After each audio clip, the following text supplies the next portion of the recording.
Tommi, kuulepas. Mä oon vähän sitä mieltä, että nyt kato, kun on jo maaliskuulla, niin pitäisi varmaan ruveta pikkuhiljaa suunnittelemaan ensi kesän lomaa. Ensi kesän lomasuunnitelmia vai? Niin. Minun mielestäni se kuulostaa erittäin hyvältä, koska miten se vanha kansa sanoo, että aikainen lintu sen madon nappaa. Niin. Olisikohan tässä nyt sellaisia? Kerropa vähän sitten sun suunnitelmista. Olen pelkkänä korvana. No me ollaan tässä äidin kanssa vähän juteltu, että meillä on molemmilla olisi tuossa heinäkuulla loma, niin noin. Mites jos taas vuokrattaisiin semmoinen asuntoperävaunu? Mitä? Niin, kato, semmoinen asuntoperävaunu. Mä tuossa mietin, kato se Ailiserkku sieltä Sonkajärveltä, niin se on pyytänyt meitä jo monta vuotta käymään siellä. Samoin toi Svensetä tuolta Kristiinan kaupungista. Ja niin. Siinä olisi mukavaa reittiä, nähtäisi vähän kato kaunista Suomen maata, ajeltaisiin tuolla ympäri ämpäriä.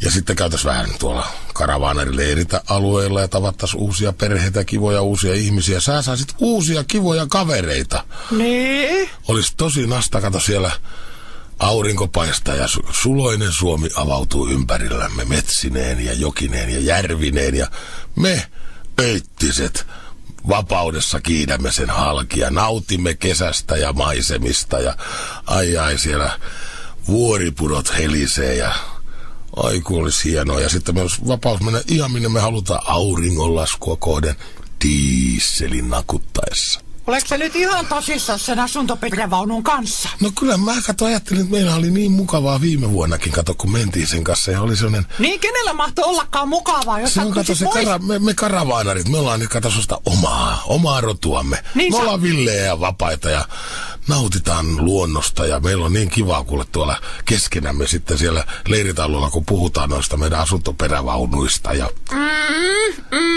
Niin, ainakin sä yritit olla semmonen niin sanottu karavaanari, niin. Mutta ei se nyt oikein onnistunut. Ja jos tarkemmin muista, olisiko mulla puheenvuoro nyt kertoa oma mielipiteeni lapsen ääni kuuluviin tässä asiassa? Kyllä meidän perheessä tuo lapsen ääni kuuluu ihan tarpeeksi riittävästi. Niin, mutta se kuuluu väärissä asioissa.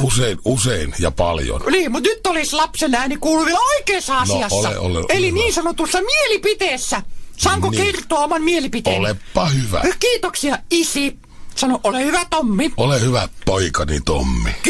Kiitos. Niin tuosta asuntoperävaunun vuokrauksesta ihan vaan pari sanaa tuli mieleen viime kesästä, että silloin kun sä vuokrasit sen, no, sä olit semmonen tyypillinen, äiti sanoi se on silloin heti, tyypillinen mies, minä en mitään manuaaleja lue, että ei lyödä mitään muuta kuin koukkuu kiinni ja baanalle. Siitä lähdettiin jurnuttamaan 70, kuule, pisin Suomen erittäin leveitä maanteitä sillä tavalla, ettei kukaan päässyt ohittamaan. Jurnutettiin 70 ja katsoin sinne taakse. No kato, mä säästin. Sillä kuule usein litran diesellöpöä. Niin, säästit varmasti monilta muiltakin semmoista hermoilua. Kato, se ilmanvastus on semmonen, että... No niin, se ilmanvastus oli kilometrien jono takana siellä ja mä laskin siitä, kun ne pääsi jossain kohtaa ohituskaistolta meidän ohi, niin noin 713 keskisormea näytettiin sieltä. No ei se on meidän vika, jos muilla on kiire.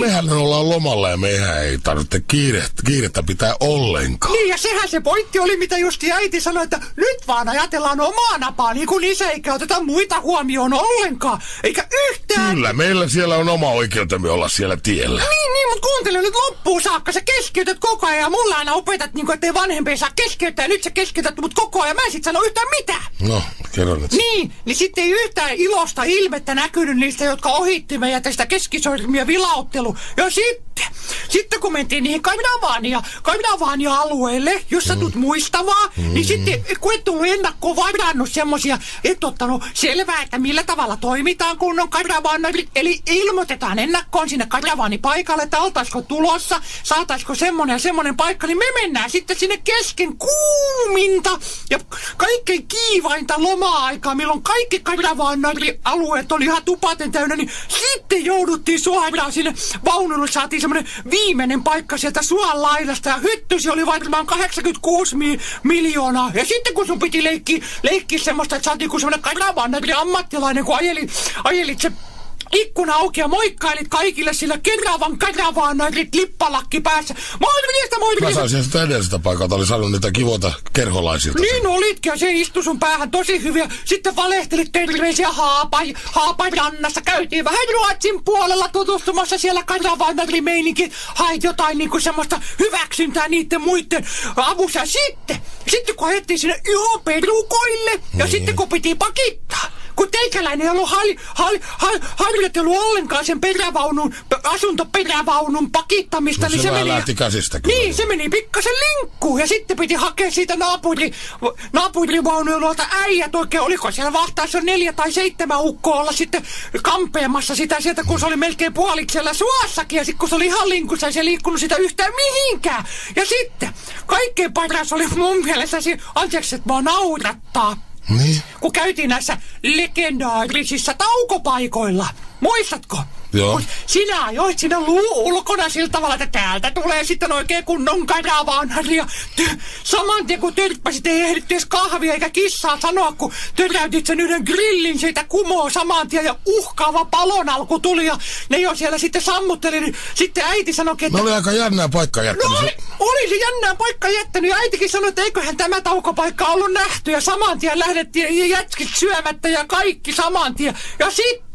Kaiken huippu mun mielestä, mikä ruunas meidän matkamme, ainakin mun ja äitin mielestä se, kun olisi pitänyt tutkia sitä käsikirjaa, että miten se WC tyhjennetään sieltä asuntoperävaunusta.